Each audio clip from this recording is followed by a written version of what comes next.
sapunika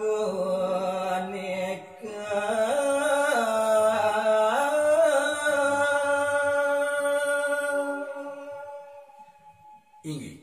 risampune ide Sang Prabu miragi minakadi atur dia tantri kati asapunika napi raris kewentenan idene sane mangkin dan sepi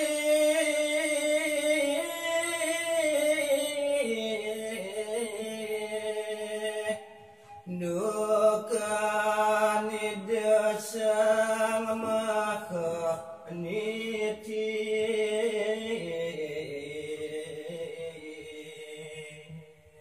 ini dewa ratu aku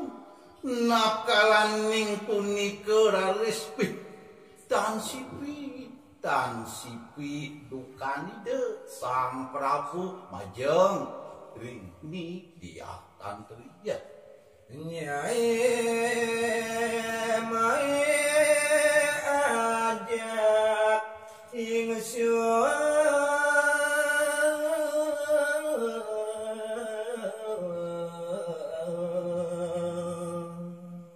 sepisanan raris dani ngerentekang pengandika teh tene nyai dia tantri doanya kebuko nyai ia namun tuh yang kadirasa gelah ngajak nyai ke maya kal ajak matemu semarang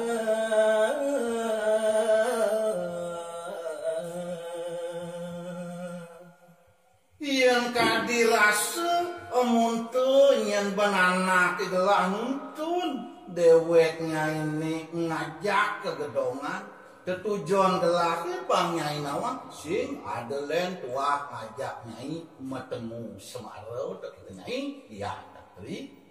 bede kasih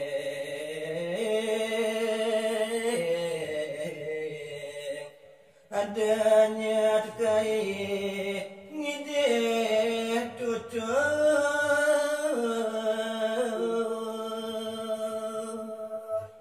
buina semandane nyai nawangnya abedik nyenyet gelah ane jani sing gelah kang ngidih pitutur nyai ini pemekas nitu nyai dia tantri enggalang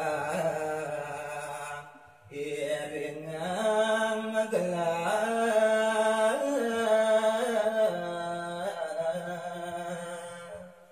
cultet nih kini nyan dia tantri ane jani gelah ngidih tetekening nyai lautang engalang pesan hiringang dewek gelah metemu semarau so matemu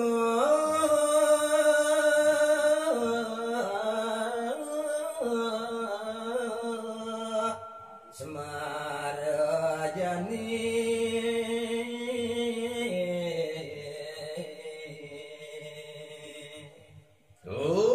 apa buin nyenani jani nyai subuh ada di gedongan buin subuh mah kunci yang gitu ane jani lah ngalang metemu semarau kemekasnya aja lah begitu dia tantri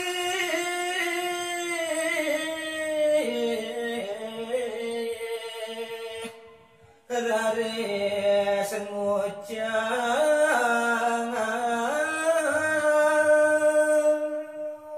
wow kadi asapunika inggian daging pengandikan ide Sang Prabu Bitlis mewali ini dia tantri nangya aduh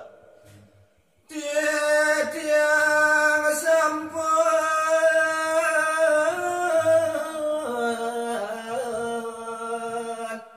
kuning reng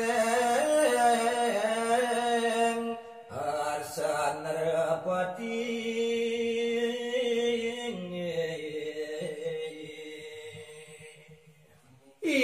Nyan daging ngatur nih dia inggih nawegang ratu Sang Maha Prabu titiang puniki teh majanten sampun seuninga ri sejeroning daging pekasan palungguh ratu sampun akeh saking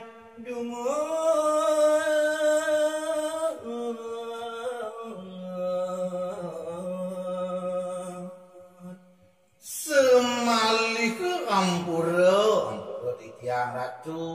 yen teniwang rare santuk titiang puniki minap sampun akeh pisan palungguh ratu ngemargiang kadi asapuniki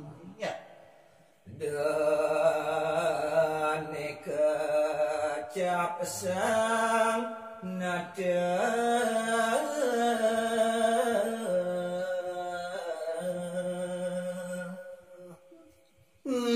napi malih keraris ri sejeroning dodo ayune puniki sampun sayawati kekecapin raris antuk palungguh ratu sampun nang titiang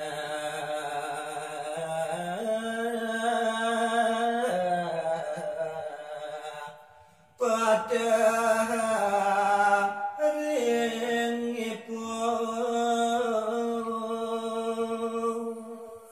saking mawon ampura malih katur majeng palungguh ratu sampunang palungguh ratu matehang minakadi kewentenan dewek titiange sekadi dodo ayu sane sampun kekecapin palungguh ratu titiang nenten ngadol raga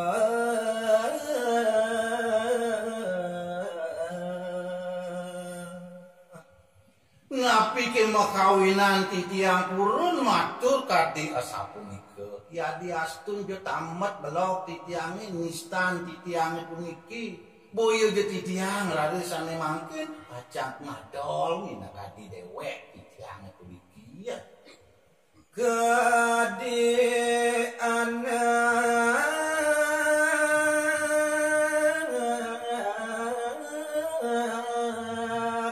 istri jalil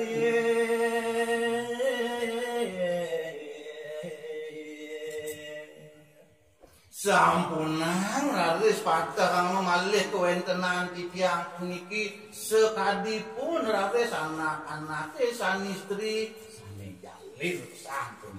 itu